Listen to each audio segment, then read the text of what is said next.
In the world of espionage, trust is a dangerous game. When nations clash in the shadows, a single betrayal can shift the balance of power. Some spies sell secrets for ideology, others for money. But Jonathan J. Pollard? His betrayal of the United States remains one of the most controversial cases of modern espionage. A man who once pledged loyalty to his country, Pollard became a double agent, feeding sensitive intelligence to Israel for personal gain. But how did he do it? And how did he get caught? This is the shocking story of Jonathan J. Pollard, the man who sold America's secrets. Born in 1954 in Galveston, Texas, Jonathan J. Pollard grew up in a Jewish-American household and displayed an early fascination with intelligence work. A bright student with a keen interest in geopolitics, he pursued a degree in political science and international relations, eventually earning a job within the U.S. government, a position that would give him access to America's most sensitive military secrets. In 1979, Pollard secured a job as a civilian intelligence analyst at the Navy's Anti-Terrorist Alert Center in Maryland. He was responsible for reviewing classified intelligence on potential threats to U.S. national security. But Pollard was no ordinary analyst. He harbored ambitions far greater than his job title and dangerous sympathies that would soon put him on a collision course with the law. By 1984, Pollard had begun selling classified U.S. intelligence to Israel. While the full extent of his espionage remains undisclosed, what we do know is chilling. The volume of documents he provided was massive, including highly sensitive material on U.S. intelligence operations in the Middle East.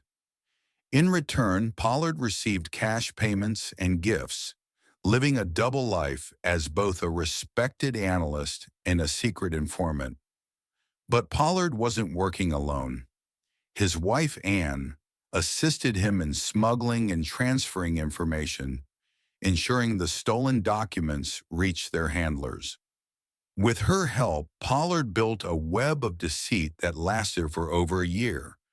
But despite their careful efforts to cover their tracks, cracks began to form in their operation. In the intelligence world, the smallest slip-up can unravel the most carefully planned deception. Pollard's co-workers began noticing unusual behavior.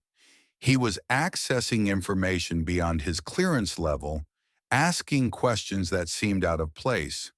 The whispers of suspicion turned into formal concerns, and before long, an internal investigation was launched. Pollard had underestimated the watchful eyes around him. The security team at the Navy's Intelligence Division started monitoring his activity, and what they found was damning. Pollard was stealing classified documents in staggering quantities. Knowing the walls were closing in, Pollard made a desperate move.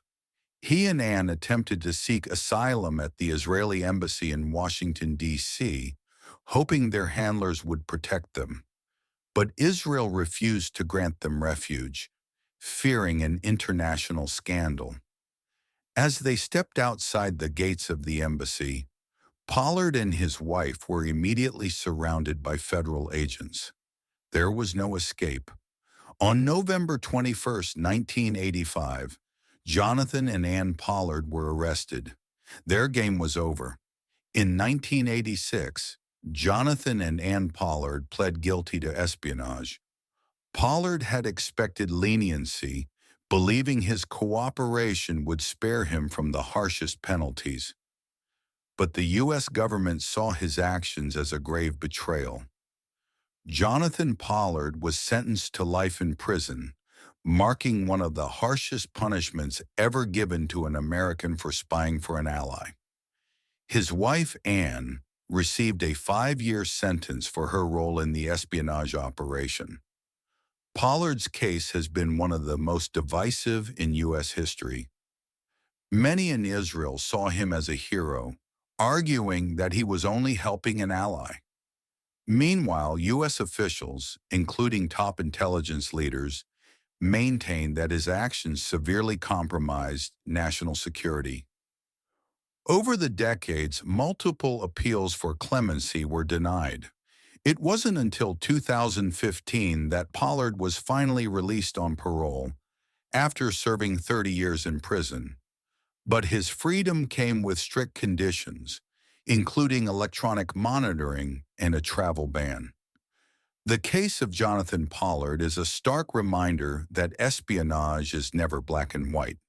His betrayal may have been motivated by ideological loyalty, but the damage he inflicted on U.S. intelligence was profound.